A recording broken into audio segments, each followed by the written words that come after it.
Lonely Boy mistakenly teleports to another world and gets the most epic skill, healing. In high school, we hear the usual gossip making its round about a duo who are apparently a match made in heaven. The hype behind their presumed relationship is so large that even the classroom simps have to admit defeat.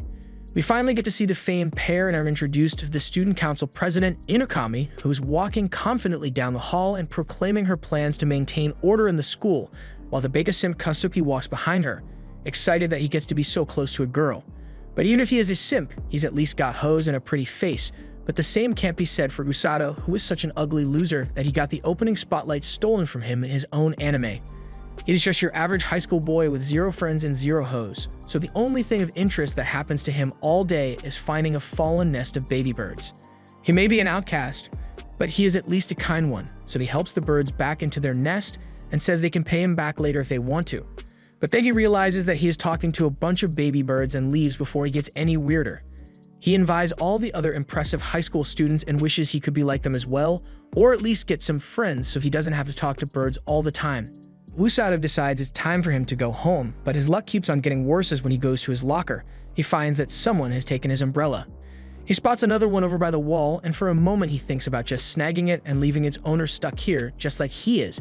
But then again, so far being kind is the only remarkable trait he has, so he decides that he will just wait out the storm instead, as he takes his seat and accepts his fate of being stuck here. He sighs that it would be so much easier for him here if he could just use magic to just blow the rain away, but things don't work out so conveniently for him. And the rain must have taken his comments personally because several hours later, it is still pouring strong and is even raining slightly more as a little FU to Usato. While he is wondering what he is going to do, he hears a voice come around the corner and finds Inukami is still in school. Normally, everyone would have left school hours ago, so she asks what he is still doing here. But this is the first time he has ever been this close to, let alone had a conversation with a girl, so he is stumbling over his words like an idiot. She manages to piece his half sentences together and realizes that he must be stuck here because he doesn't have an umbrella. However, it is almost the school's lockup time, so the gates are going to be shut soon. Usato takes the hint and decides to just run through the rain, even though it definitely means he will get soaked. But Inukami stops him because it wouldn't be right for the student council president to let a student get himself drenched while she has an umbrella in her hand. But just as Usato was about to get the chance to share an umbrella with Inukami, Kazuki shows up and offers Usato his spare umbrella, which he keeps in his bag for occasions just like this. This move successfully cucked Usato and dashed any dreams of physical contact with Inukami, but speaking of which, Inukami asks if Kazuki knows Usato since he is being very friendly with him. They are apparently in the same class, but remember, Usato's friend count is a total of 0, so Kazuki must have really put some effort into learning all of his classmates' names. This is the first act of kindness that Usato has ever experienced, so even though he didn't get alone time with Inukami, it seems that he has managed to raise his friend count to 1. He is still a bit awkward, but Kazuki tells him there is no need to be so stuffed around each other since they are classmates, and seeing that Kazuki has become friends with him, Inukami gets in on the action, and they are now a trio of students. It looks like luck is finally on Usato's side as he went from holeless and friendless to just holeless. He gets to walk home with the popular kids, something all the other students would kill to be able to do, so he is finally doing something interesting. On the walk home, Usato talks about how he had thought Kazuki would be more of a ladies' man than he is since he is always seen talking with the girls in class, but the hoes just flock to him. There's nothing he can do about being good looking. Usato also thought Inukami would be far more unapproachable than she actually was since she is revered as a goddess by all the students. If she so much as sneezed in class, her snot would be bottled up and sold on eBay for $1,000. So getting to talk to her like this is still jarring to him. Just to get out of the way, Usato asks if they happen to actually be dating like the rumors say, but they deny it and say they are just around each other a lot, so it is natural that those kind of rumors would be spread. With that cleared up, Inukami asks Usato if he has any plans for the future or anything, but he hadn't really thought about it up till now. Kazuki finds it a little weird since she also asked him that question a while ago as well, but she brushes it off as just curiosity since she has no real hopes for her future. Basically, anything she tries ends in success without much effort, so she lacks any real ambition for her future and doesn't feel like she fits in here. She is literally suffering from success. While Usato has never really tasted success, he definitely knows what it feels like to not fit in, so maybe they are not so different. The three continue to walk when Kazuki and Inukami stops in their tracks because they claim to have just heard something that sounded a lot like church bells just now. They can hear as clear as day, but Usato doesn't hear anything because he's being sidelined by the isekai forces. He gets closer to them to see if they are alright, and thus it gets pulled into the isekai portal, even though he was never actually meant to be there. The magic circle beneath their feet is about to teleport them, and they have a wide range of reactions from Kazuki's confusion to Inokami's utter excitement, and Usato who gets cut off in the middle of what he was saying. Usato later opens his eyes to find himself in a palace before a king. After the initial shock of the situation, he asks Kazuki what is going on and why they are in such a strange place.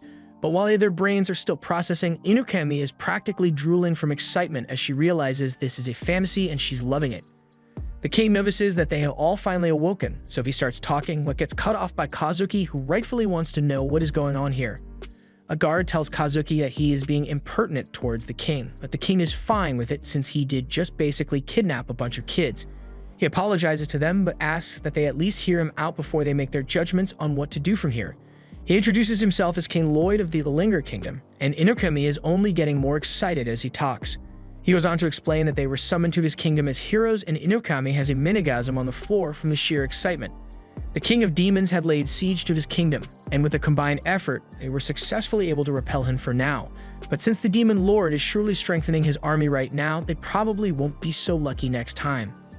Thus, they decided it might be necessary to take drastic measures and turn to the forbidden spells of ages past that allowed them to summon heroes into this world with the potential to oppose the demon lord. That is a very plausible story, but Kazuki is missing the part where that became his problem. He was just living his life a moment ago, but now he's being asked to fight some demon lord and he's supposed to just be okay with it. He had a good life and a family that he loves, so he wants to be sent back to his world. But the king apologizes again and tells him that the summoning spell only works in one direction, so it isn't possible to send them back right now. This isn't good enough for Kazuki, who gets even angrier. But then he gets reminded that he is surrounded by armed guards who serve the king, so picking a fight here won't get him anywhere. The king gets down from his throne and walks up to 3 before kneeling before them. He swears that he will find a way to send them back to their original world in the near future. But in the meantime, he asks that they lend him their power to help save his kingdom and its people.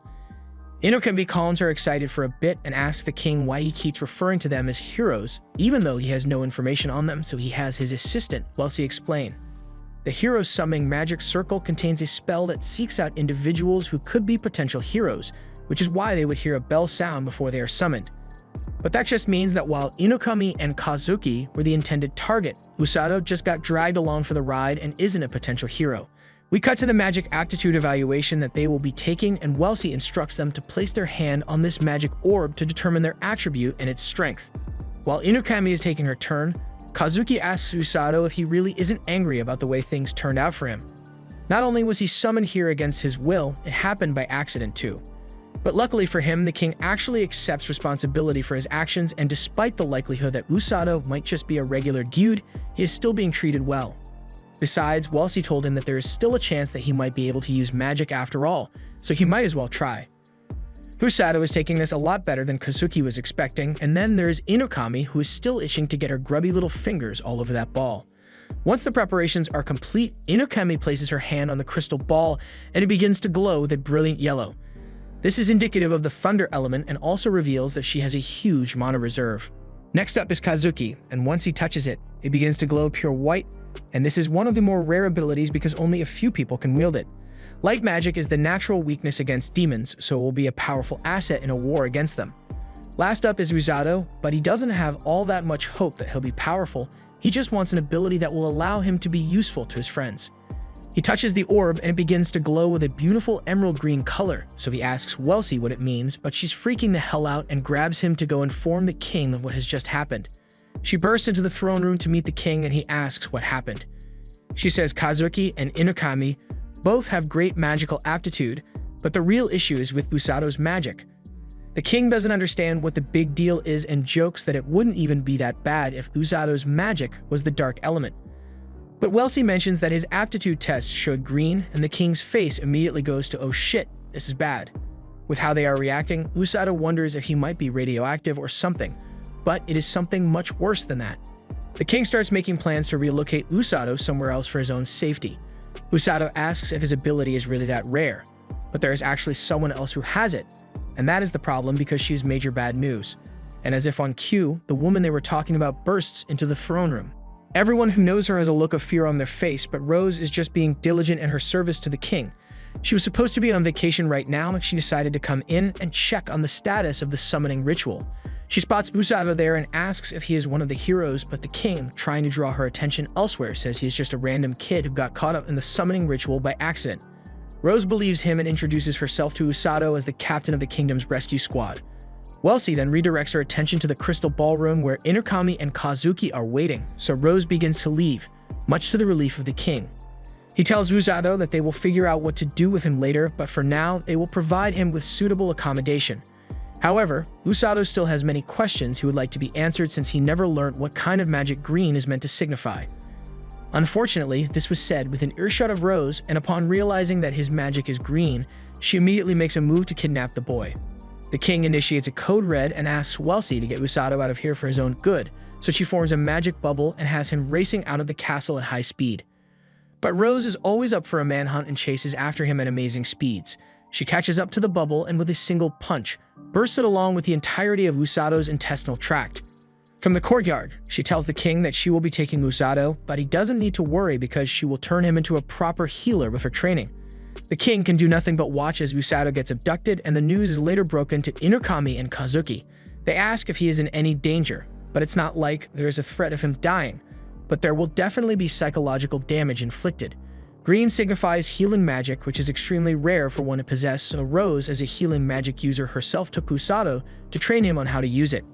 The only problem is that her training methods are a little, well, they violate OSHA regulations, health and safety requirements, and break a few restrictions of the Geneva Convention. Usato learns from Rose that his ability is that of a healer, so she plans to train him to become one, which is why she brought him here. She calls on the boys to meet Usato, and in an instant, he is surrounded by 5 big burly guys and pinned against a wall. All that's missing now is a camera and a white couch. Rose roundhouse kicks one of them and says they shouldn't scare Usato, so she carries on with her explanation. These guys are part of the rescue squad, but they aren't actually healers. There are 2 other healers in the rescue squad, but they are stationed elsewhere right now, so Rose is going to take on his training personally. And to put it lightly, Usato is screwed big time. There wasn't much he could do about the situation, so he chose to just sleep it off and see what happens. And as he awakens the next day, he finds that he is still in this world. The other members of the rescue squad who are currently getting breakfast ready come into the room and tell Usato that he has visitors here to see him. He is surprised to hear that and goes out to find Inumaki and Kazuki have come to check on him. They got worried when they heard that a green-haired lady just grabbed Usato and left, but it seems he actually isn't in any serious danger from his current condition.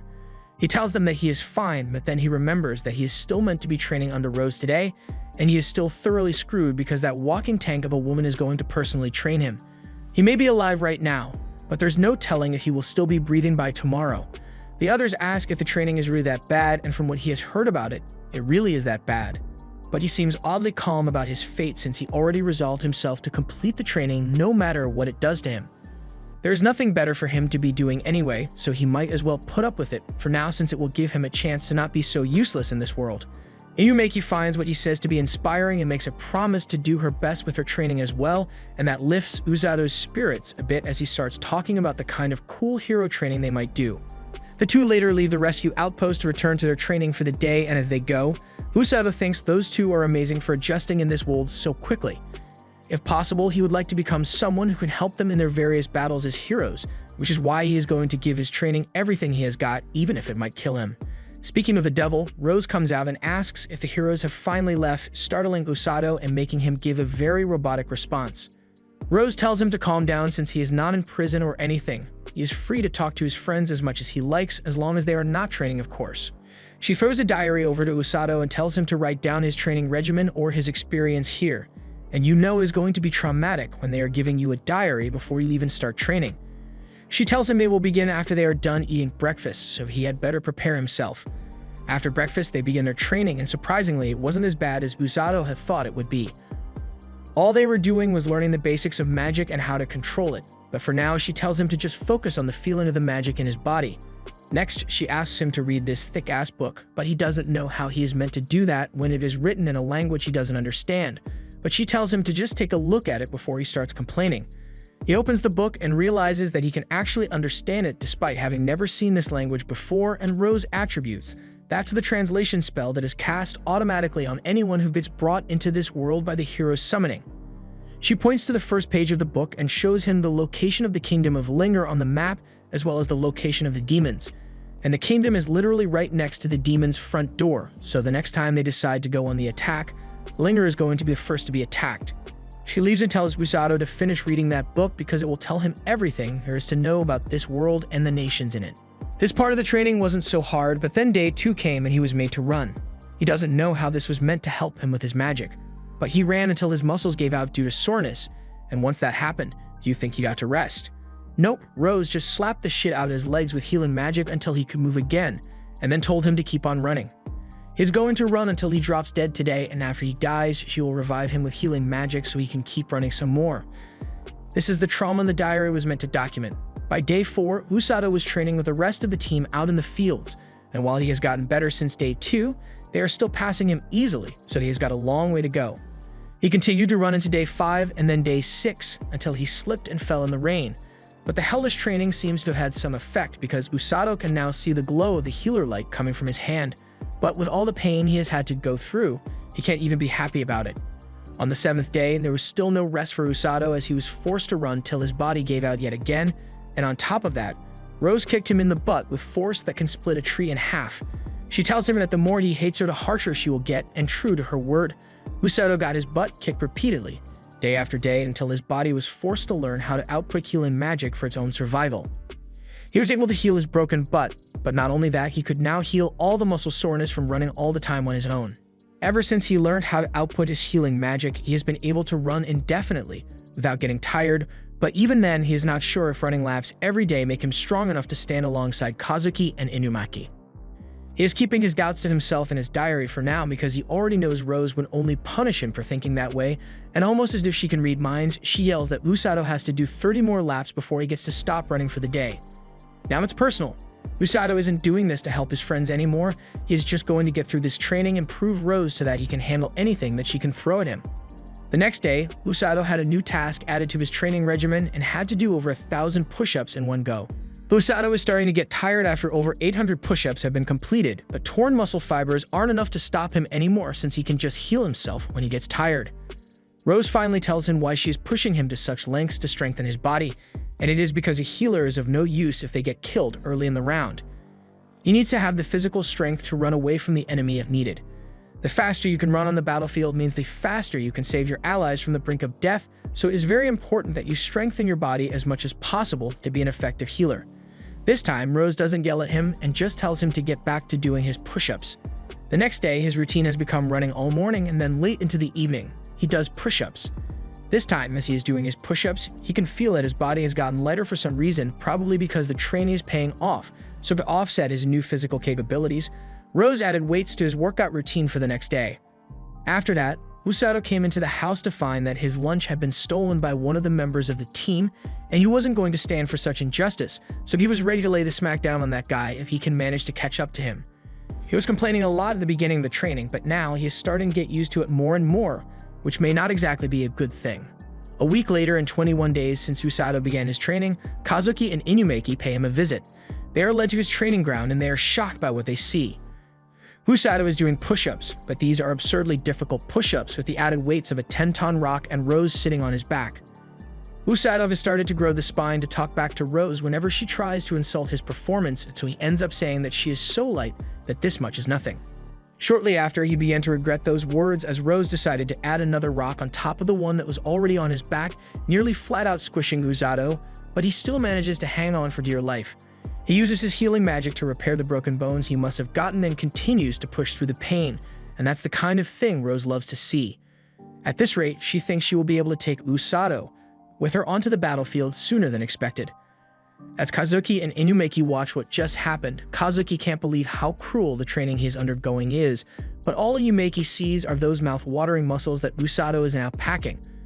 The knight captain that came with them is outraged by what he just witnessed and yells at Rose for trying to break the spirit of a young man. This kind of training would have left any regular man crippled, but even if she could heal him afterwards, the psychological damage wouldn't be going anywhere.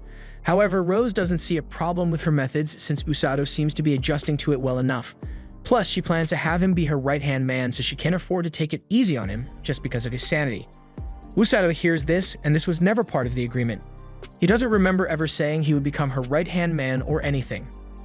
Rose tells Usato that he can take a lunch break and catch up with his friends since she has things to talk about with Sigillus.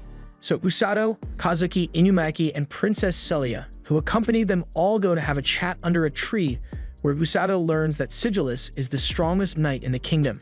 It's currently the one teaching Kazuki and Inumaki how to use a sword in battle, which Usato finds awesome.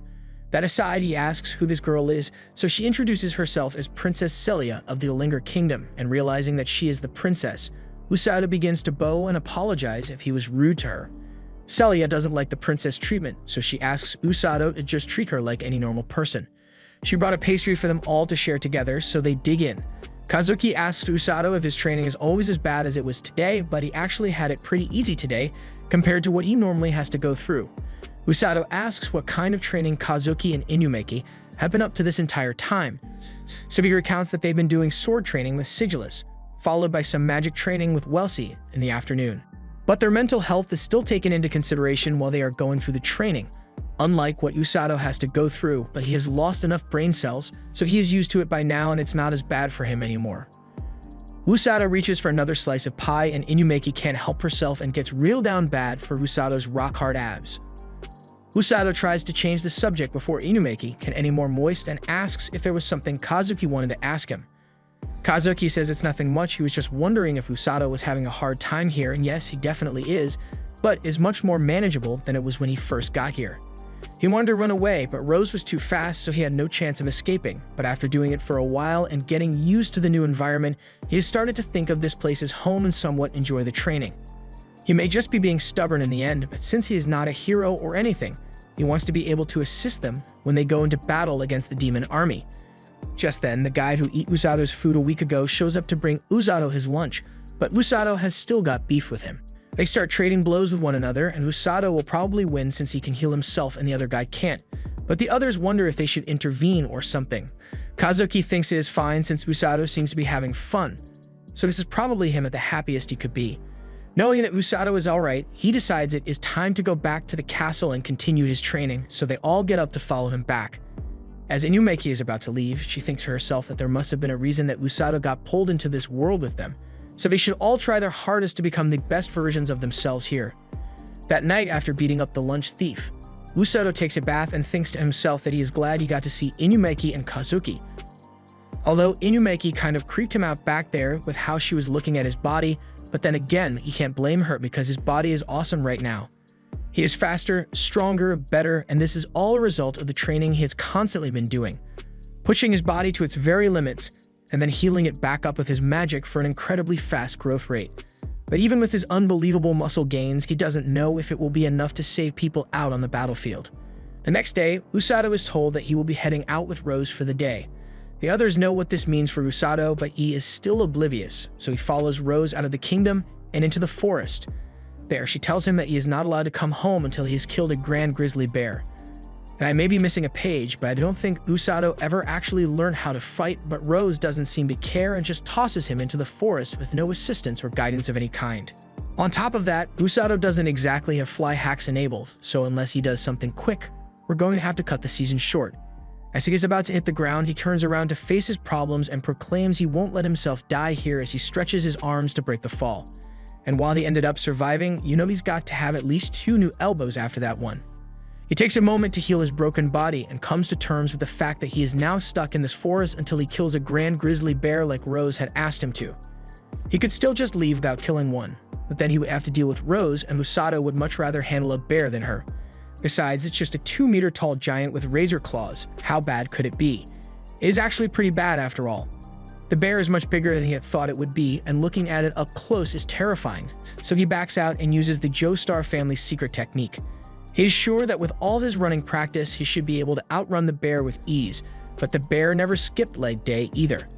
Seeing that he won't be able to outrun the bear anytime soon, he thinks back to all the hellish training he survived and grew enough confidence to turn around and tell the bear, "Come at me, bro." However, this was never a fair fight to begin with, as the bear had 2 others there to jump Usato's ass. He turned back around and kept running like his life depended on it. As he ran, he heard the sound of a rushing waterfall, so decides to use that to his advantage and escape the bears by leaping off a cliff and into the water.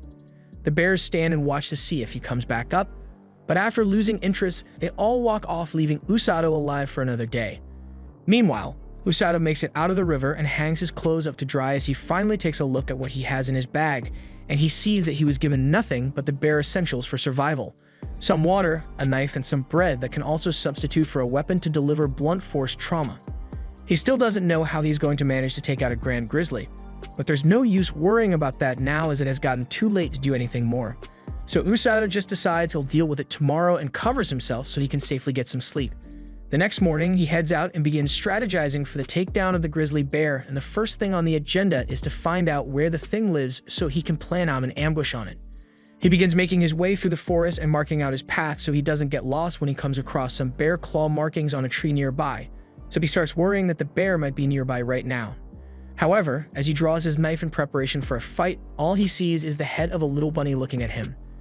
The bunny appears to be hurt on its back foot, and even though he is still in a survival situation, Usato decides to be nice and heal the protein so it can live another day. He then gets back to his hunt for the grizzly, but now he has the protein following him around. He tries to tell it to leave him alone, but the bunny keeps following him around until he tells it to stop unless it knows where to find a grand grizzly. To his surprise, the bunny knew exactly where to find them and proceeds to lead Usato to the exact location of the grizzly bears who are currently sleeping. For now, he decides it would be best to just observe rather than going straight for the stealth kill achievement, so he heads back to camp. On day 3 of his forest trial, he is now forced to drink untreated river water, which I'm sure won't have any lasting effects.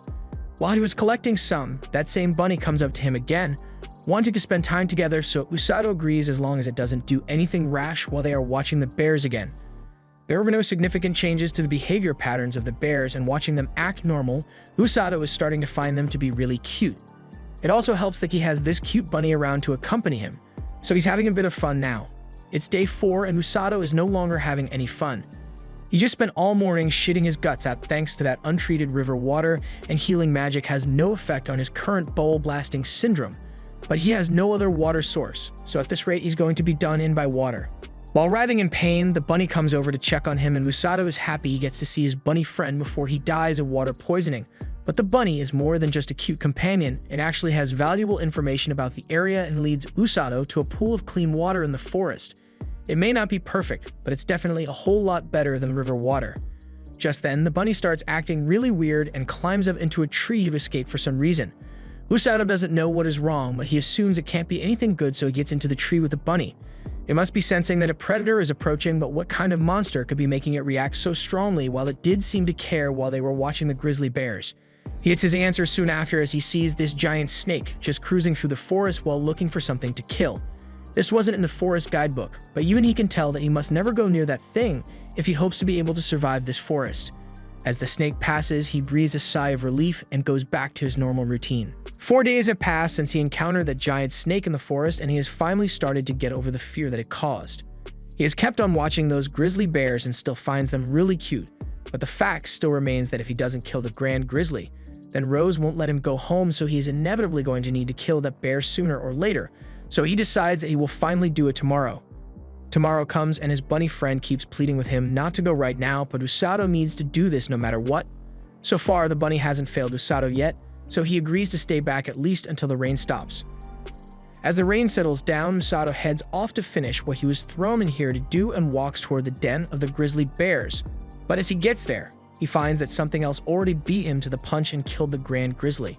From the look of the bite marks on the body of the bear, it must have been that snake that did this to them. And what's worse is that the snake was clearly just itching to kill something, since it clearly didn't kill them for food or because a scary healer lady was forcing him to do it. The baby bear tries to get its parents to wake up, but they are dead. Usato hates losing, which is why he kept up with Rose's unreasonable training methods, but more than that, he hates the scene of the baby bear losing its parents like this, so he swears to avenge it, which is pretty ironic considering that he was coming here specifically to kill him before. Back in the kingdom, Inumaki and Kazuki go to visit Usato again and are told that he isn't here at the moment. He has been out training in the forest for the past 10 days so far, but Kazuki thinks that is a bit too long to just be training and starts probing for the details of Usato's training regimen, but the guys don't want to give any details without Rose's permission, so they feign ignorance. Kazuki is still really worried about Usato, but Inumaki doesn't seem all that bothered, since from what she knows about Usato, he'll be fine. Meanwhile, Usato is preparing for war out in the forest, and after making sure he is ready, he asks the bunny to show him the way to the giant snake. Understandably, the bunny is hesitant to go anywhere near the snake, but Usato assures it that it won't have to stay there. All it has to do is lead him there so he can fight it. The bunny agrees, and eventually Usato comes across the den of the giant snake and finds the baby bear who just received his first defeat of his shonen career after trying to avenge his parents. It even has the scar for character development. Usato is scared at the sight of the snake, but he swore he would defeat it. That is what he's going to do. Besides, nothing is scarier than Rose, so this shouldn't be that bad. He runs forward and tries to stab the snake in the face, but nearly gets his face bitten off in the process.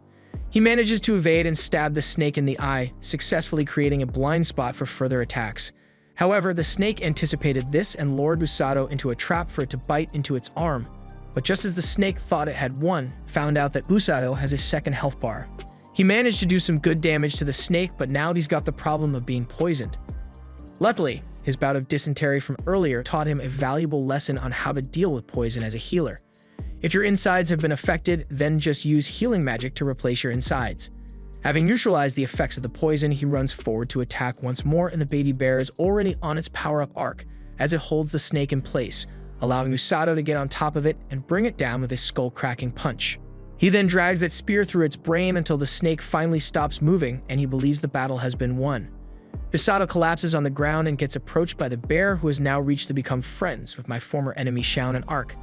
It is grateful to Usato for avenging its parents, but Usato can't heal any of its injuries since completely replacing your insides takes a lot of magic power to do, so he can barely move anymore. Just then, the snake revealed that it also had a second health bar, and with Usato not being able to move, he curses Rose's name as he is about to be killed. But just before he dies, Rose comes crashing down from the sky and finishes off the snake by caving in its skull. Usato is confused why she is here, but Rose has been waiting outside the forest this entire time in case something bad happened. And that bunny that was following Usato around was actually her pet all along. She never actually expected him to win a fight against a grizzly. Even the best of the kingdom's knights wouldn't be able to handle one alone, so she just wanted him to gain experience by fighting a strong monster. But then this demon snake showed up and ruined it. It was a modified monster made by the demon army during their last invasion. Sigilis failed to finish it off, so it somehow ended up here, and she had to say that she is really impressed by how well Usato did against it. In regards to his training, he passed with flying colors, so she carries him out of the forest and back to that clifftop. She is proud of how much he has grown and tells him that he has the right to stand beside her on the battlefield. He has everything she is looking for: a strong body, high pain tolerance, and a strong will to go on. Though he still lacks battle experience, they need to make it in time with the training because the demon army will be making their move soon. Upon hearing the news, Usato believes she means that war will break out soon, and he is correct in that assessment. And when the war inevitably arrives, he will be tasked with healing the injured on the battlefront. This means that he's going to have to go out onto the front lines. Usato is a bit nervous about being on the front lines of a war, so he asks why the other two healers can't handle the front lines instead of him. While there are two other healers, Rose says they have other places where they are best suited, which is code for those two are wimps. But not Usato, as he has what it takes to keep up with Rose, and for that reason will be indispensable to the lives of the soldiers who will be relying on him. No pressure, but yeah, a lot of pressure. In any case, Usato still has time before he needs to start worrying about that, and hopefully by then, he will be ready. Meanwhile, on the Demon Continent, the Demon King asks one of his generals how the preparations for the planned invasion are going, and it looks like there will be no delay in their plans. He does expect to win, but is worth being cautious since the kingdom was able to repel their forces even if only temporarily. Thus, he puts his general in command and tells her that while he doesn't expect her to fight to the death out there, she had better at least come back with a KD ratio above 1. She promises to live up to his expectations, and Amila is dismissed from the meeting. As she exits into the corridor of the demon castle, she gets teased about being nervous in front of the king by her fellow general. Amila has better things to do than get teased by the furry doctor, so she begins to walk off. However, Huralik tells her that his latest animal experiment is going really well, so she could come check it out if she wants to. Curiosity gets the better of Amila, and she decides to go take a look at what kind of monster the doctor has cooked up this time. It's a giant snake with potent venom, but that's just the same as the one he made last time.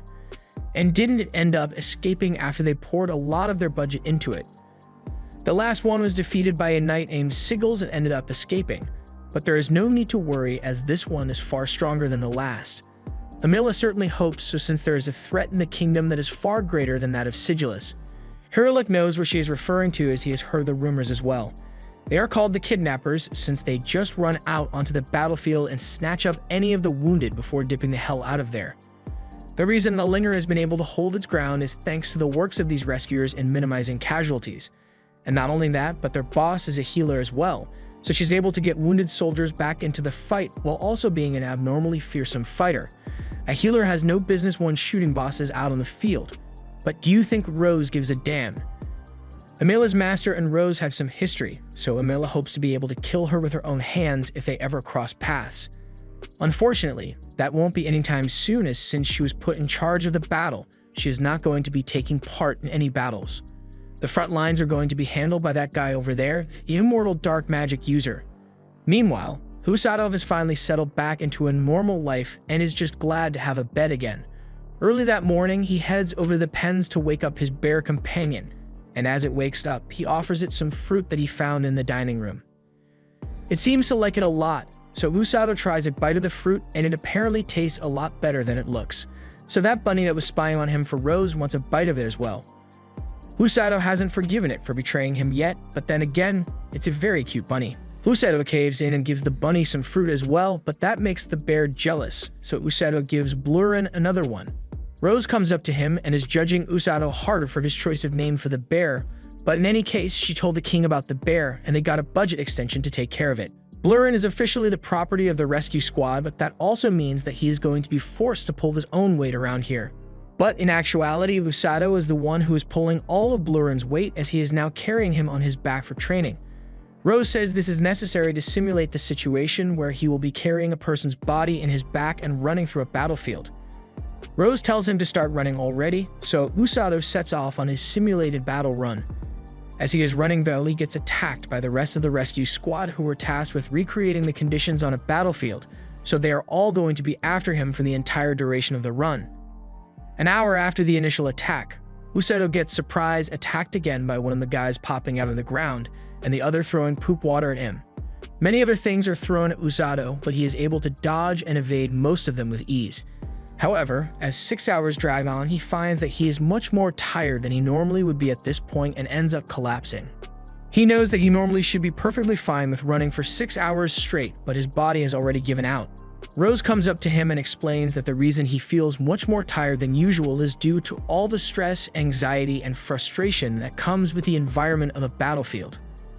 All the mental anguish slowly eats away at you until you physically can't go on any longer, and the best part is there's no way around it. You've just got to get used to it. Rose heals Usado and tells him that once his magic levels have been restored, he should go into town and run around before circling the castle for the rest of his training. All while carrying Blurin, of course. Usado does as he is instructed, and as expected, people begin to stare at him as he runs through the town carrying a blue grizzly bear. The people slowly realize that Usado is one of the members of the rescue team, so they now know that there is nothing to be worried about. Blurin's nose picks up a good scent, and he wakes up to tell Usado to follow the scent, which ends up leading them to a stall where the delicious fruit from that morning is being sold. Usado apologizes to the lady since he doesn't have any money on him to buy anything, but he asks what that fruit is called since he doesn't know what it is. She informs him that it is one of the country's signature fruit. Usado has one more question and asks why, even though he is carrying a dangerous monster in his back, the people here don't seem to be freaking out at all over it. So the least explains that it's because they know he is part of the rescue squad. They can tell by the dusty outfit he is wearing, and from time to time, the other members of the rescue squad would run through town. So if the people could get used to those guys' ugly faces, then there isn't much that can scare them anymore. Usado thanks the lady for the information and promises to come back some other time and buy some fruit from her. But before he leaves, the lady offers him one for free to commemorate their acquaintanceship. Usado thanks her for the fruit, but he doesn't get to enjoy even a bite of it, as Blurin chomps down on the entire thing and also a bit of Usado's arm as well.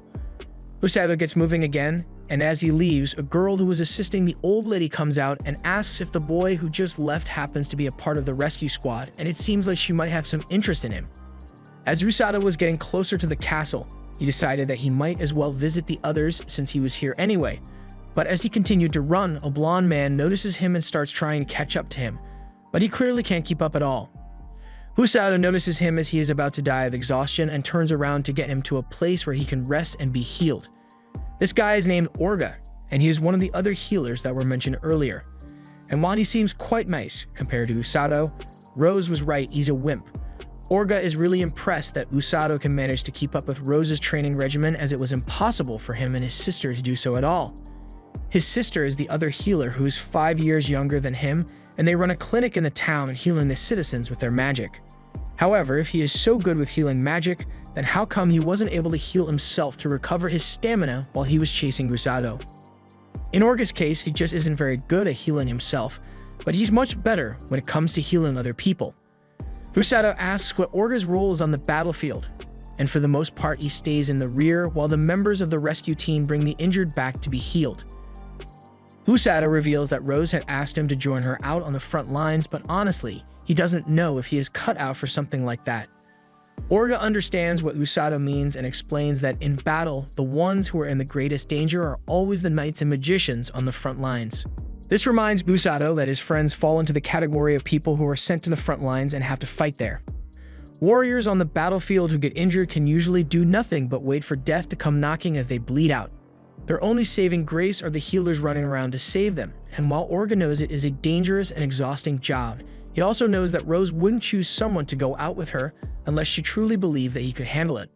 Orga needs to get back to his clinic soon before his sister gets upset with him. So Usato gets up to continue his training, but before he leaves, Orga asks him not to hate Rose too much since she may be a little abrasive at times. As Usato leaves, Orga's sister Yuru shows up and scolds him for leaving without her since he has the stamina of a 5-year-old. Orga says he's fine, but more importantly, he got to meet someone very interesting, and he's sure she'll like him the next chance they get to see each other. Usato makes it up to the castle and is worried that Blurin won't be allowed inside since he is a monster, but to his surprise, the king already gave permission for him to go in with the bear. Usato enters the castle and finds Inumaki training with some of the knights, so they sit down to talk. Usato starts narrating the story of what happened to him while he was training but Inumaki is too distracted by how fluffy Blurin is.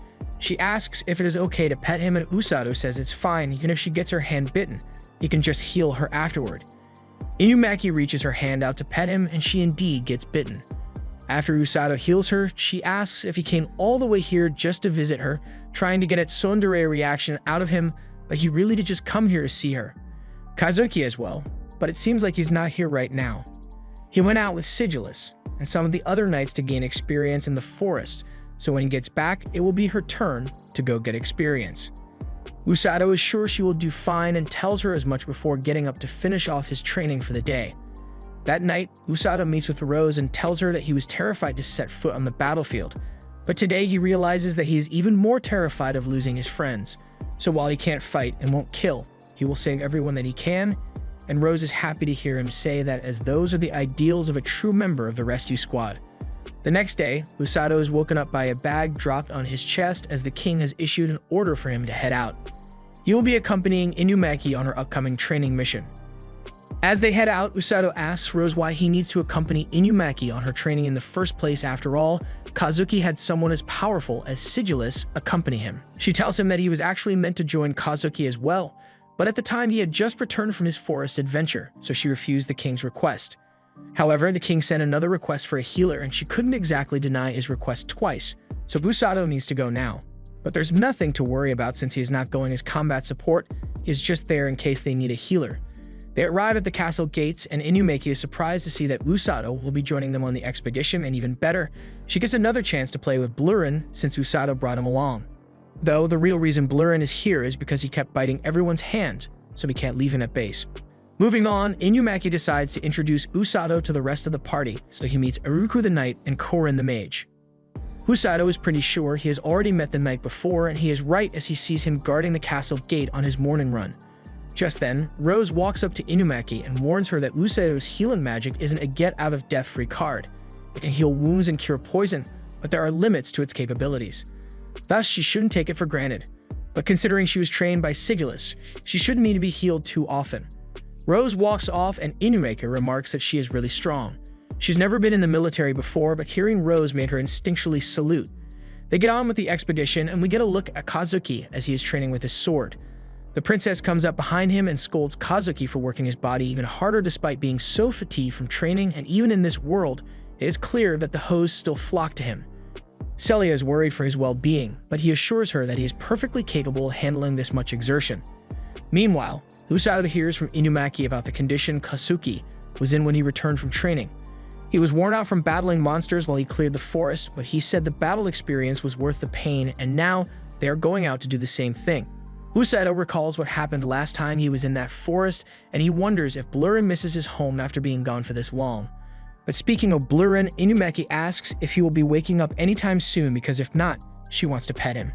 Normally something like that would be fine, but with how her hands were wriggling, I'm pretty sure we can classify that as a crime.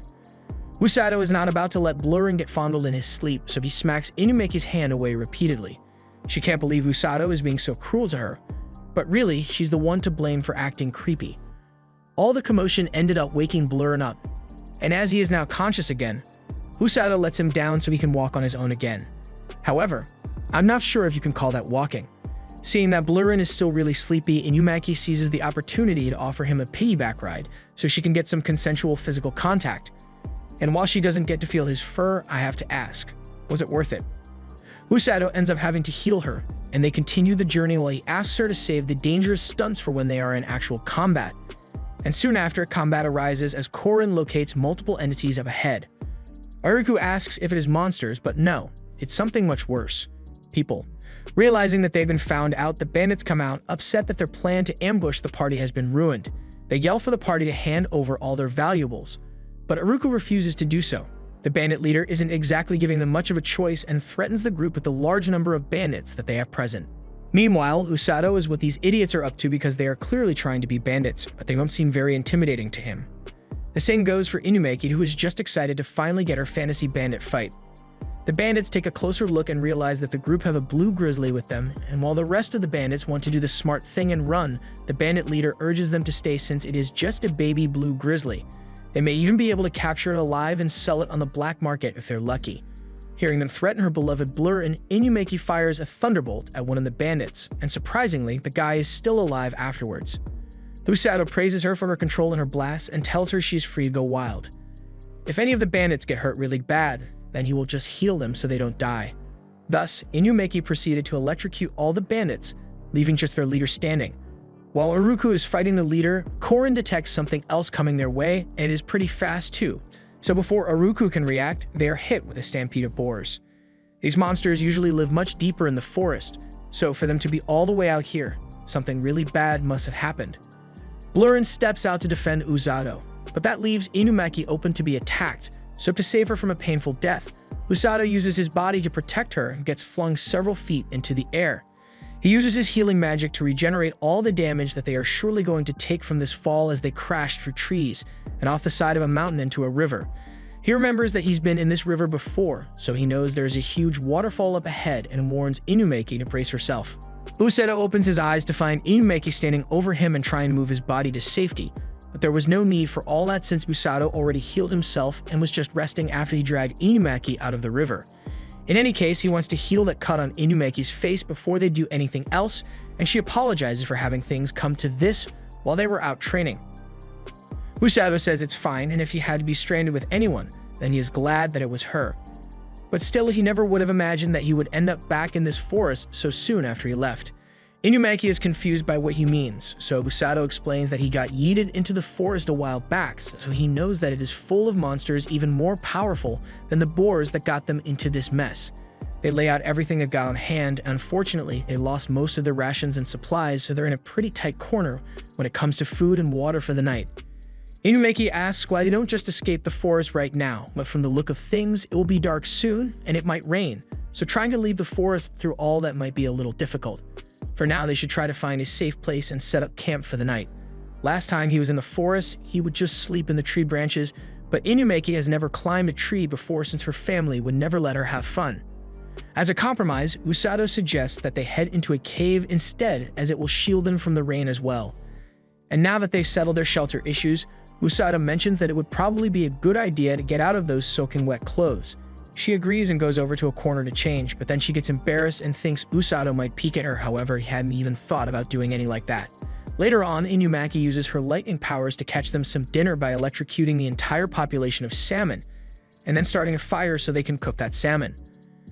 Usato is so glad to have her around because she is really useful in these kinds of situations. He takes off his clothes to have them dry off and sits by the fire to warm up a bit. Inumaki is over in the corner of the room, staring at the wall, so Usato apologizes if he made her feel uncomfortable, but it's just because after staring at his muscles, she's having trouble keeping her composure. She looks up and spots 4 glowing red eyes looking back at her, but rather than a spider as one would assume, it turns out to be a group of venom monkeys. Usato says he has read about these before and they shouldn't be aggressive, so it is safe to be this close to them. However, they do have venom in their name, so she should avoid touching them. Unfortunately, Inumaki never learned to keep her hands to herself and gets herself poisoned. Meanwhile, back at the castle, they have just received word from one of Korin's familiars that Inumaki and Usato have both gone missing. Kazuki is beside himself after hearing this and asks if a search party has already been assembled. The king assures him that the search party will be dispatched in the morning, but that isn't good enough for him, so he prepares to head out by himself. Before he can leave though, Rose gets in his way and assures him that there is no reason for him to be concerned for their safety. After all, Usato has survived far worse, and if he is alright, then Inumaki will survive as well. Rose was right, as after curing Inumaki's poison, they had a great lunch of fish, and Usato is really grateful that he has his own personal sparker with him. Inumaki doesn't like being compared to a piece of camping equity, but she is getting pretty sleepy, so Usato suggests that they take turns getting some rest. He's fine with letting her sleep first, but she feels bad after making him heal her so much since they got here, so she wants him to rest first so he can recover his magic. As the rain begins to pour, Inumaki calls over to Usato to see if he is still awake, and after he responds, she asks how he feels about them being summoned. That's a tough question since he wants to go back, but at the same time, he now has a reason to stay here as well. Inumaki doesn't want to go back, and Usato has a good idea of why. It's because she has nothing left for her in their original world, so she's much happier here. Usato sees nothing wrong with her way of thinking, as he also wanted to change. When they first got here, he trained so hard just because he didn't want to become a burden to her and Kazuki, but now he wishes to protect them along with all the people of the kingdom. Inumaki feels the same, so they agree to forget about Earth for now and just worry about saving this kingdom first. The next morning, they begin making their way out of the forest when they encounter something in the bushes. They are on edge at first, but it turns out to be Blurrin and the others who finally found them. Aruku is exhausted from having to chase Blurrin all the way here, and once he is healed, explains that they were searching for Usato and Inumaki when Blurrin suddenly started sprinting, so they thought he might lead them to Usato. Unfortunately, Blurrin was fast as hell, but now that they are all reunited, they prepare to leave the forest together. Usato and Inumaki later have a meeting with the king, who is glad to see that they both made out of the forest safely. He apologizes for getting Usato mixed up in this whole mess, but he says it is fine since it wasn't his first time getting thrown into that forest. This confuses the king, since there should have been no reason Usato ever gets stuck in that forest, and this is where Usato remembers that thing about Rose's training violating all the regulations imaginable. So to prevent fines, or whatever the equivalent would be in this situation, Usato lies and covers for her. Usato then looks over at Rose and realizes that he has no reason to want to cover for her. All that training must have been messing with his head, and it is really frustrating. With that out of the way, the king tells Usato that they will be reorganizing Inumaki's training for a later date, but for now, he wants to have a meeting with Rose and Sigillus, so he dismisses the kids. As Usato and Inumaki leave, he can't help but worry about the situation, especially since it seems like they are talking about something really serious. He is worried that he might get fired, but there aren't many hero candidates available, so Inumaki is pretty sure their jobs are safe. Just then, Kazuki and Princess Celia come up, and Usato casually greets them since it has been a while since they last saw each other. Kazuki can't believe they are up for small talk, as they both got lost in a monster forest and are just chill about it. He was ready to dash out into the forest to find them himself if he had to. Inumaki teases him for being reckless, but it's not like she's one to talk after she got herself poisoned because the monkey was cute. Later, they say their goodbyes to one another as they need to get back to their training. While Kazuki was catching up with his friends, Celia was feeling a bit left out. So while they are alone, Celia asks if she can become one of Kazuki's friends as well. If it's not too much to ask, she would like him to refer to her by her first name instead of as the princess, and he's fine with that. While the king is having his daughter rizzed up, he is in a meeting with the generals as they give a report on what they learned from interrogating the bandits. The bandits were crossing the plains when they noticed that there were far fewer monsters than normal in the forest, and soon after, they were attacked by that herd. If what they said is true, then it means that the monsters are fleeing something in those plains, and whatever it is, it's not going to be good. They believe it may be the Demon Lord's army, and unlike their last battle, the Demon Army is likely going to call in all the troops that they have available for this war. For that reason, they have to be ready to go to war at a moment's notice, so Sigillus is tasked with getting the troops prepared. After Sigillus has left the room, the king tells Rose that he has a request for her as well. Normally, he wouldn't ask the head of the rescue squad for something like this, but they are in desperate times. He wants Rose to go to the front line and check how far the demon army has advanced, but it's only natural to assign the task to her since she is the fastest person in the kingdom. Before she goes, he has one more thing to ask of her, and for this, he gets down from his throne and asks her to consider returning to her post as the battalion commander. She shoots that down real fast and says she will never return to her post again. The guilt she bears is far too great, and she still hasn't forgiven herself for the lives of her subordinates that she lost. The scar on her eye will never let her forget, and the memory serves as a constant reminder that once you're dead, you die. That is why she created the rescue squad, and it has definitely been a great help to the kingdom by saving the lives of dying soldiers on the battlefield. And now she has finally found someone who can stare right in death's face and yell psych. Usato is truly her perfect healer, so she is determined to train him until he is a better version of her. That aside, she is going to be carrying out the recommission as requested, so the king tells her he is counting on her. That night back at the rescue squad base, Usato comes back in from feeding Blurin and finds a letter for him on the table. Rose had left it for him while he was out, and he is worried because this can't be anything good. He opens the letter and finds instructions saying there will be no training tomorrow, and instead, he is to deliver the enclosed letter on the table to the location marked on the map. He asks if any of the guys know where Rose went, but she didn't tell them much before she left. Meanwhile, through the pouring rain, the demon army is building a bridge to facilitate their invasion plans, and Amira is really enthusiastic about her role as commander here. However, Black Knight finds it to be cringe and tells her as much. Amira doesn't like his attitude, so even though they were equals before coming out here, she makes it clear that she is the commander here, so he has to listen to her orders. Black Knight doesn't really care and just walks away to wait until the bridge is completed. Herla comes over to see how things are going, and everything seems to be going according to plan, as in a few short hours, the bridge will be complete, and they will finally be able to begin their invasion of the kingdom.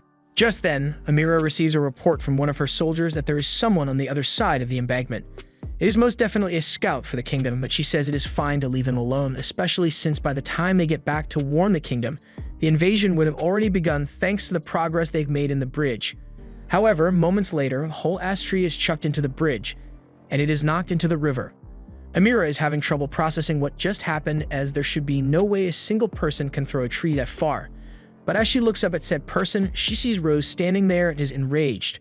Rose just smiles as she has had down what she came here to do, so she goes, "I'ma head out." This was meant to just be a reconnaissance mission, but at least she was able to buy the kingdom a few more days by destroying that bridge. The next day, Usato is out in town following that map Rose gave him, and people seem to be staring at him quite a lot, but it's more so because he is acting way too normal for someone who is part of the rescue squad. Usato happens to pass by that fruit stall he saw last time, and he would like to buy some fruit, but he still has somewhere to be, so he says he will come back for it later. He makes it to the location on the map and walks in to see if anyone is around. Yururu comes out to greet him and recognizes the rescue squad uniform, so she realizes that Usato must be the guy Orga was talking about last time. This is the clinic run by her and her brother, and right now, Orga is busy examining a patient, but she tells him he is welcome to have a look if he wants. They check in while Orga is healing his patient, and Usato notices that Orga's healing magic is much more intense and smooth than his own, so he really is specialized in this.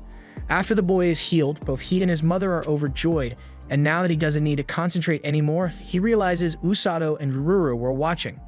They sit down to chat, and Usato finally delivers the letter from Rose. While Orga is reading, Yururu chats with Usato about the Resume squad, and Usato ends up asking why she decided to quit.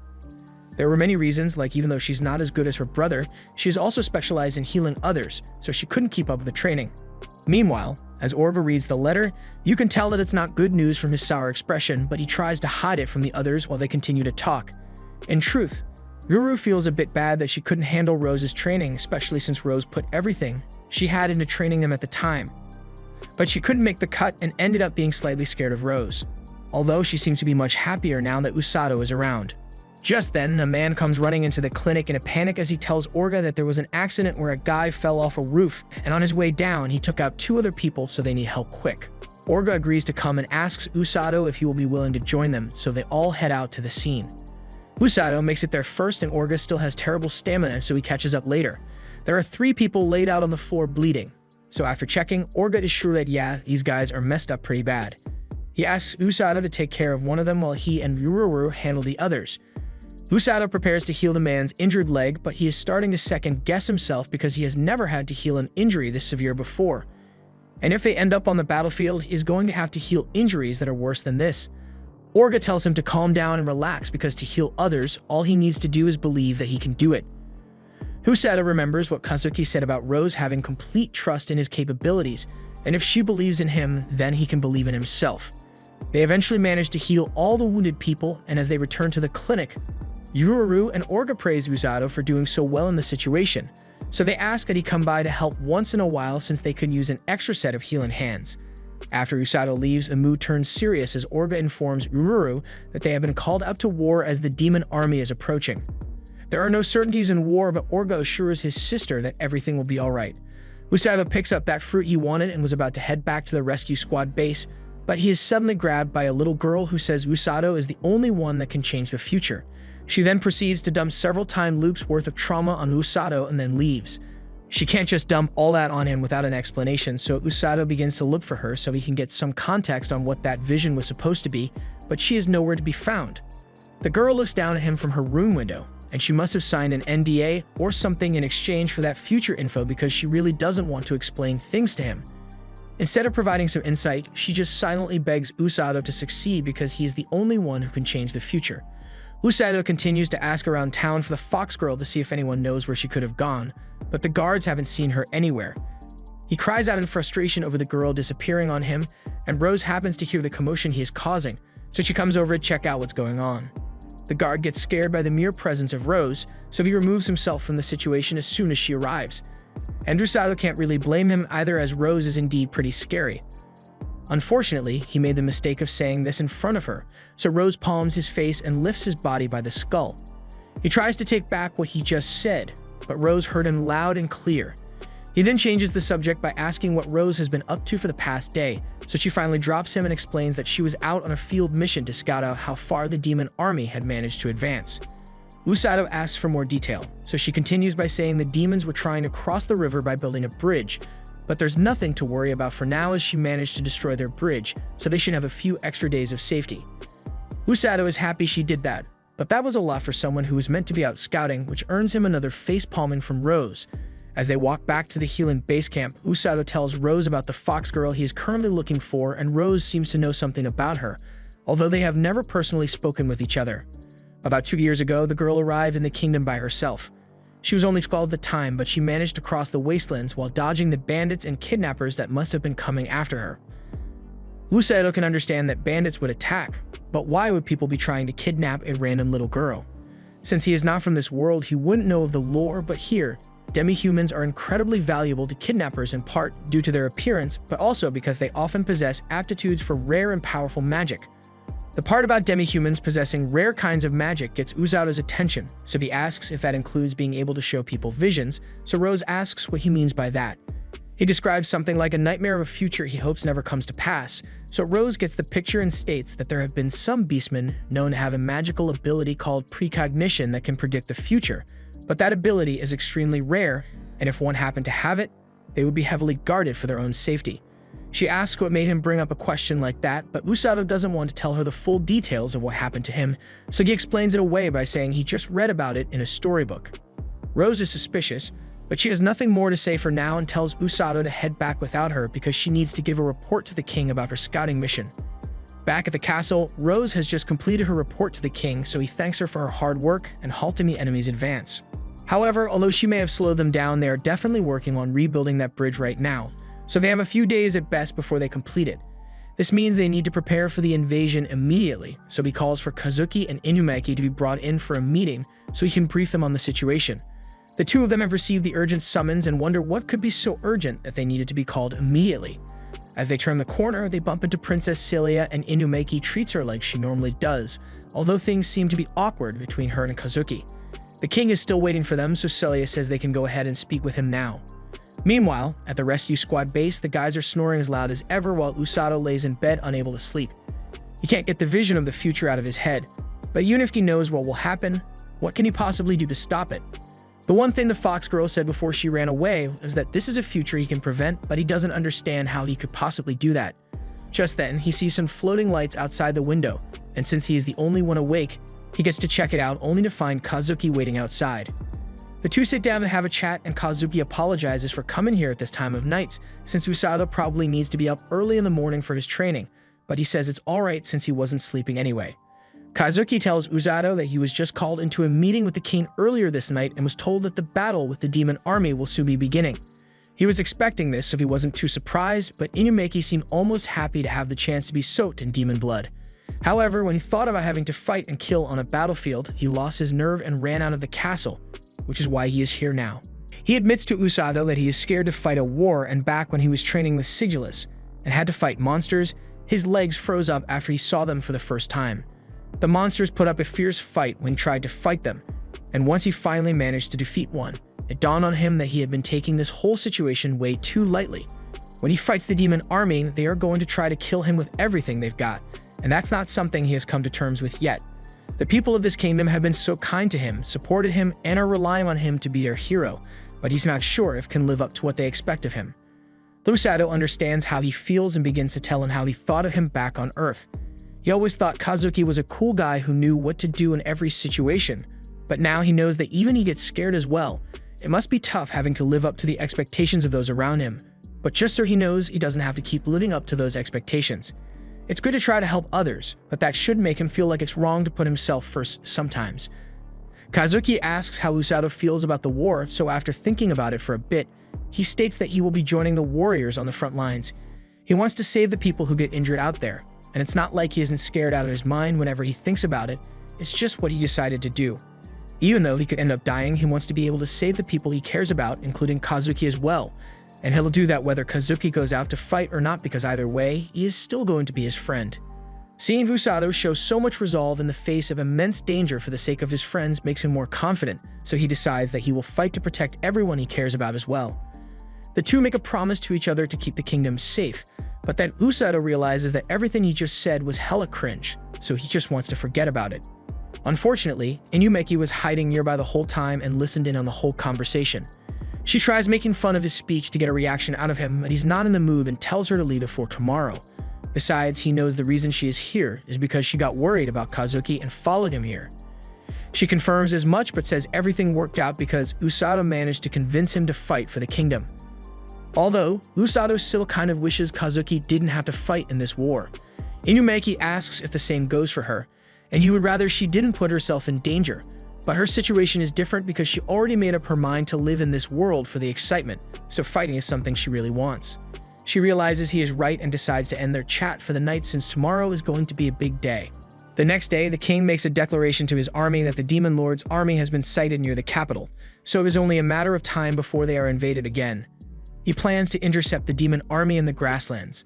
They managed to repel the demon army last time, but by now the enemy has surely strengthened their forces, so it won't be as easy a battle as it was last time. However, that does not mean all hope is lost, as the kingdom has also made efforts to strengthen its forces. They have heroes Inumaki and Kazuki on their side now, who have pledged to do their best to defend the kingdom. And they have also got the aid of the rescue squad that was crucial in preventing casualties during the last war. He is sure that people must still be worried, but he has complete faith that the kingdom will emerge victorious this time. Tomorrow the fight begins and they will win. We later see Kazuki all dressed up in his suit of armor for the battle, but before he leaves there's something very important he must do, so he heads over to Celia's room. Celia was sitting on her bed when a maid came to inform her that Kazuki was here to see her. She answers the door and Kazuki apologizes for barging in on her like this, but she is actually happy she gets to see him before he leaves. He informs her that he will be leaving for battle tomorrow and she is worried for him, but tells him she hopes he has success in battle. Before he goes, Kazuki tells her that he will be back, finally calling her by her first name and making her blush, but at least he didn't confess his love or anything because that would have been a definite death flag.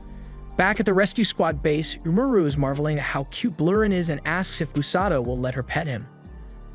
Usato has nothing against her petting Blurin, but she may lose a finger or two, especially now that he has gotten bigger.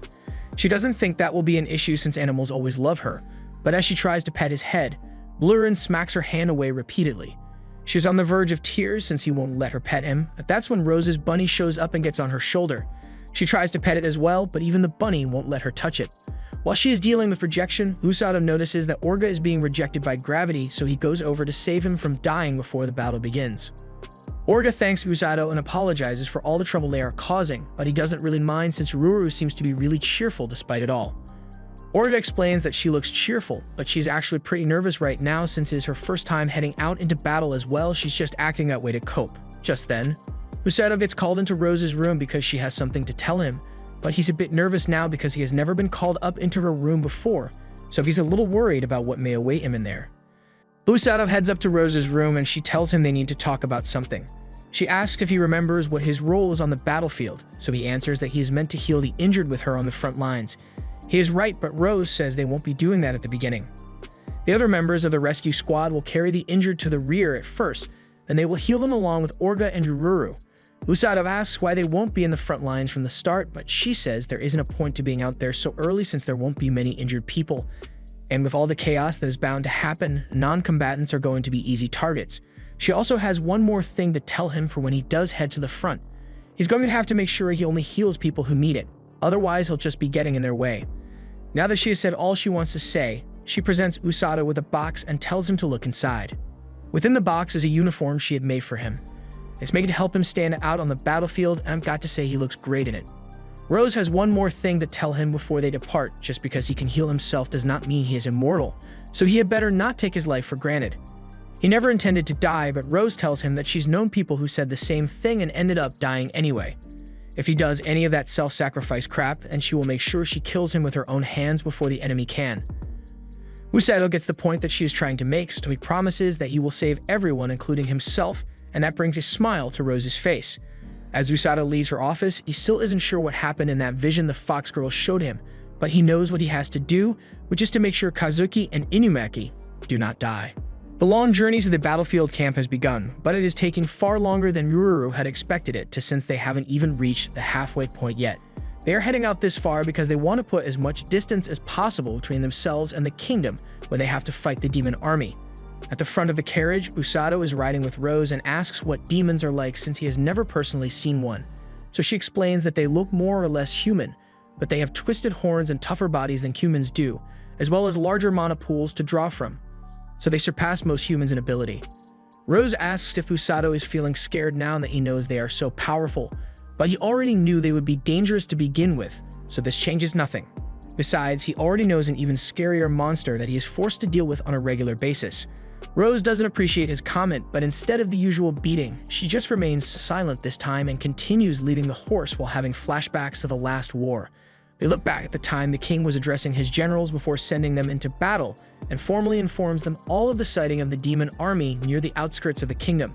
So far, there have been no attacks thanks to the efforts of Rose, but there is no telling when casualties will begin to pop up, so they need to be ready. As a precautionary measure, they will assign guards to the merchants traveling outside the kingdom to maintain the supply chain, and he leaves the details of this measure to his generals to organize. After the initial address, Rose is met out in the hall and asked what she thinks of the recent movements of the demons. She can't be sure, but if she had to make a guess, she would think they are getting ready to begin an invasion on the kingdom. Although this is still just speculation since they don't know if they actually have enough forces to pull something like that off. Thankfully, with the king's orders, their forces are ready to be deployed at a moment's notice in the event of said invasion, but they hope it doesn't come to the point where that is necessary.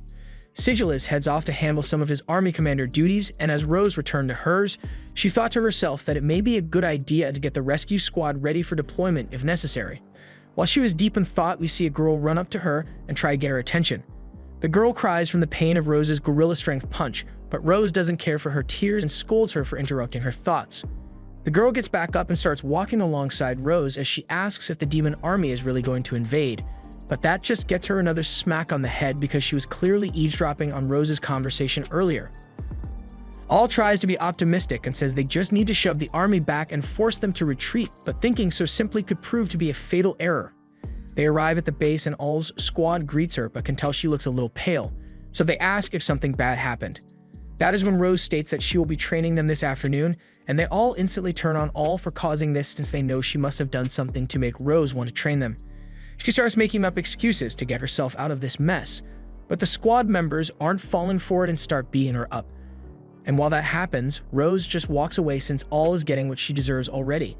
1 week passes and Rose is once again meeting with the king as he gives her the bad news that the demon army has encroached into their territory. It seems like they are killing monsters in the area as they pass, so to the person who made the report, it looked like a group of highly trained soldiers. He is suspicious that they are attacking monsters, so there must be some nefarious intent behind it which they need to investigate. Thus, the king asks Rose to go find out what they are doing and what they plan to achieve by doing it. If necessary, she is allowed to use as much force as she deems to be necessary since the king has faith that she won't do anything that would put herself in serious danger. She thanked the king for trusting her and promised to produce results from her recon mission. That night, Rose met with All's squad and gave them the rundown of her conversation with the king, so with that in mind, they'll be heading out tomorrow. One of the squad members asks what the estimated number of demons they'll be facing is, and from the information that was gathered, it looks like it's around 30. They'll be troublesome if they end up having to engage a force that large in combat, so All tries to cheer them and says not to underestimate the enemy, but then again, they don't want to hear that from someone like All, even if she is their leader.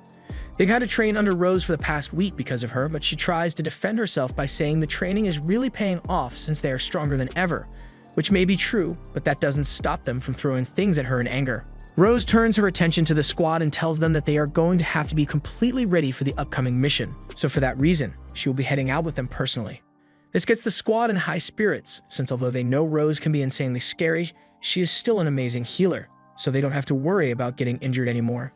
The next day, they headed into the forest by horseback and kept an eye out for any suspicious activity taking place, but they didn't spot anything unusual even after searching for the majority of the day. So after some discussion, they decided to search the west side of the forest as well.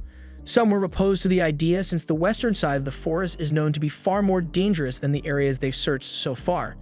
For that reason, all suggested that they leave their horses behind since it would be too difficult to keep them safe along with themselves. The team listens to her since she is the deputy commander of their squad after all, but this is the first time they've ever actually treated her with respect. She tells the others to get some rest in preparation for the search tomorrow, but they all go to sleep immediately, leaving her to take the first watch.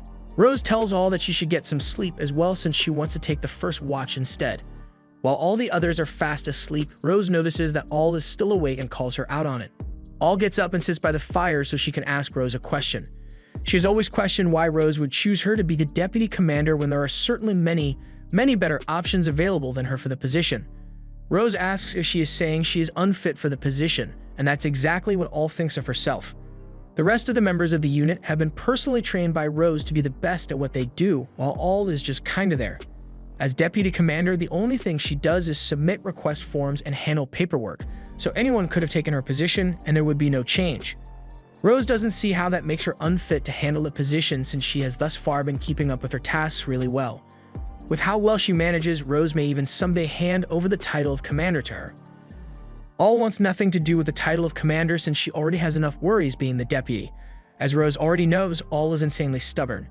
She served the entirety of her knighthood not listening to orders she didn't like, even if they came from superiors, and whenever she disagreed with someone, she would shut them up with her strength. But then she met Rose and suddenly all her tactics didn't work anymore. If she didn't listen to Rose, she would get smacked. If she tried to run away from Rose, she would get smacked. And if she tried to fight Rose, she would get smacked really hard. Rose doesn't really remember doing all that, but All certainly hasn't forgotten it yet. With that said, Rose says it is time to switch shifts on night watch, so she'll be going to sleep now. And as she walks away to get to sleep, she yells for the rest of the squad to get some sleep as well. All looks over and sees that everyone else was also awake and heard her entire conversation with Rose.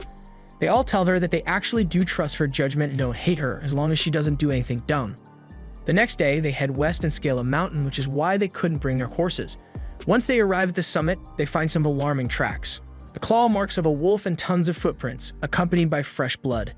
It looks like the demons are really hunting monsters out here, but what would be the point of heading into human territory just to hunt monsters? Just then, they hear a loud roar coming from the forest, so Rose orders them to get in battle formation as they rush to the scene. We see a wolf being taken down by a group of demons and put in captivity. The squad is watching from a nearby bush and awaits instructions from Rose in order to avoid detection, but the demon leader still manages to figure out that they are there somehow. Rose gets up along with the others and confronts the demon about his reasons for being in human territory. He says he doesn't particularly like this mission he was tasked with, but it will be beneficial to the demon kingdom, so he had no choice but to do it. He won't tell her what those benefits are though. Rose still wants to avoid conflict, so she tells him that if he and his troops leave quietly, she can look past this transgression, but the demon has orders to keep this mission a secret, so now that they have seen it, he can't let any of them leave here alive. Rose puts all in charge of the team since she won't be able to give commands while she is busy with the demon commander. The demon commander charges at Rose while his subordinates clash with all and the others, and the demon commander begins by casting a spell to protect himself with wind. Rose is still able to keep up with him and eventually kicks him back with her insane strength, but in that split second, he also managed to slice her leg open. This is going to be tougher than she had initially thought, so Rose leaves things here to all and the others while she goes to handle him. As Rose chases him into the forest, the demon commander tries to escape by launching sneak attacks and fleeing when given the opportunity. However, something he didn't account for was the fact that Rose can one-hand palm a whole tree and chuck it like a football. Rose eventually throws a tree straight into him, but even that wasn't enough to put down the demon as he breaks free and casts a windblade barrier around Rose. Normally, walking through that thing would cause thousands of cuts that would lead to an excruciating death, but with Rose, she can just heal all the damage taken and walk out like nothing happened. The demon recognizes how powerful Rose is as a healer, so he announces his name as Nero and asks Rose for hers since he sees her as a worthy opponent. After she gives her name, he summons his sword and declares that he will kill Rose here today, and Rose states that she will defeat him before he has the chance to. Rose's soldiers can tell that the demons are indeed powerful, but that won't be enough to keep them down since they have their ways of compensating. Case in point, their teamwork strategy where one of them sneaks up behind and casts a sleep spell on the demon to put him out of commission. All is confident that they'll be able to hold their own since they are Rose's personal attack unit, and in Rose's end, she is struggling to keep the demonic sword away from herself. Even though she could heal a sword stab, that ominous red glow clearly indicates that it is imbued with a curse, so she can't risk it. Nero charges back in for another attack, but Rose swiftly counters, only receiving a scratch on the cheek from his hand, while he hits a full fist to the face, knocking him back to his troops, who now get to see their boss get beaten by a human. Rose walks up to him as she heals her scratch, ready to continue the beatdown. Nero never expected a little monster-catching expedition to become as troublesome as this. The soldiers he personally trained are badly outmatched, so he has to give his praise to Rose and her troops for being quite the skilled opponents. Rose doesn't think much of the compliment, but Nero sincerely means it. She is the most troublesome opposition he has faced during his entire time in the demon army. He had thought the human kingdom no longer had any heroes to speak of, so it would be easy to accomplish their ultimate goal. However, now he sees that he was underestimating them to a great degree. Rose doesn't understand what he means by the demon's ultimate goal, but Nero isn't going to elaborate on that any further. He states that the era where demons live in fear of humans will soon come to an end and their lord will awaken. As he charges up his demonic energy, he shares that although the demon lord may be cruel and terrifying, that's a problem the humans will have to deal with since he promises to bring mercy and victory to demon kind. And to ensure that future of prosperity, he must destroy them completely, even if it costs them their lives. This is where things started to go downhill, as Rose's soldiers were trained well in fighting, but it's a different story when your opponent doesn't care if they get stabbed. They may be able to deal fatal blows to the demons, but that puts them within range for the demons to take them down with every last bit of strength they can muster before they die. Rose sees what's about to happen, so she tries to make it to Naruka to save her life, but Nero runs interference and keeps her busy long enough for the demon to bash her head in before they die together. Rose is shaken by the loss of one of her troops, but it doesn't end there as the demons proceed to take out another one. With complete disregard for their lives, it is almost impossible to defend against their attacks, so Rose's soldiers keep dropping one after the other. Nero doesn't like having to use such dirty tactics like urging his men to die, but it was a necessary evil for the greater good of demon kind. Rose is starting to lose her cool since she has the power to possibly revive her team, and once she makes a hasty action, it is easy for Nero to read her moves and slash her eye out with his cursed sword. Normally, this wouldn't be able to do much to stop Rose since she could just heal, but the sword's curse prevents any type of mana from acting on the cursed region, so she won't be able to use any healing magic to recover. She is still determined to save her team, so she charges forward once more, but with half her vision gone and Nero still standing in her way, she doesn't have much of a chance of succeeding. He proceeds to charge at Rose to finish her off, and with only one eye, she lacks the depth perception necessary to tell when the attack is coming, so she is defenseless now. Nero's slash lands, but rather than hitting Rose, the slash lands squarely on All's chest.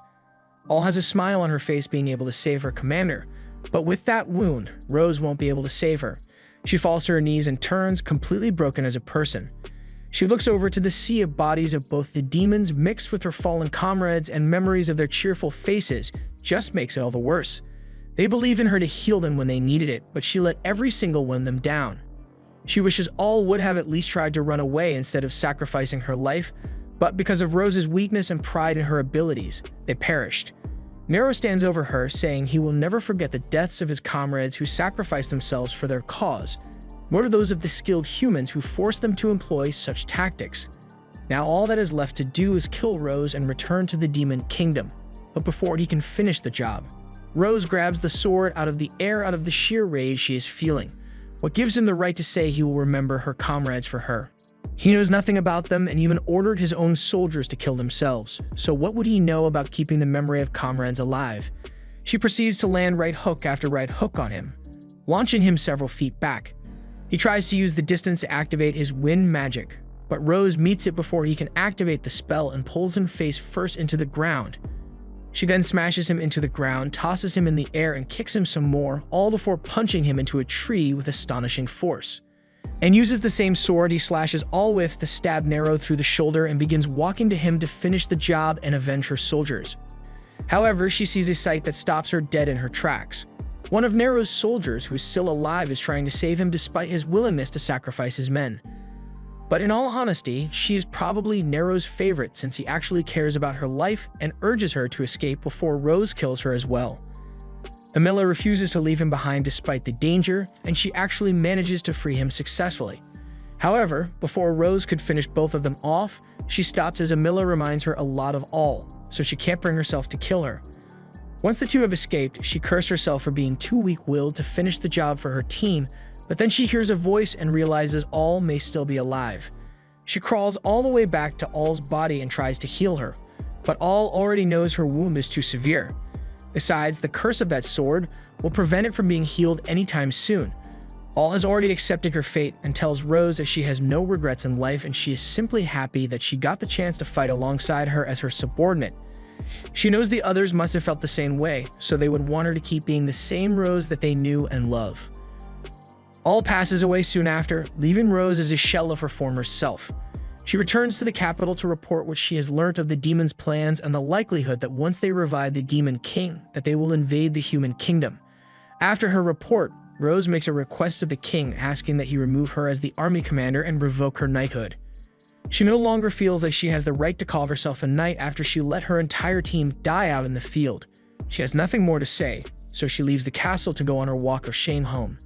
As she walks through the streets, she gets called out by an elderly couple who recognize her as the commander of that squad.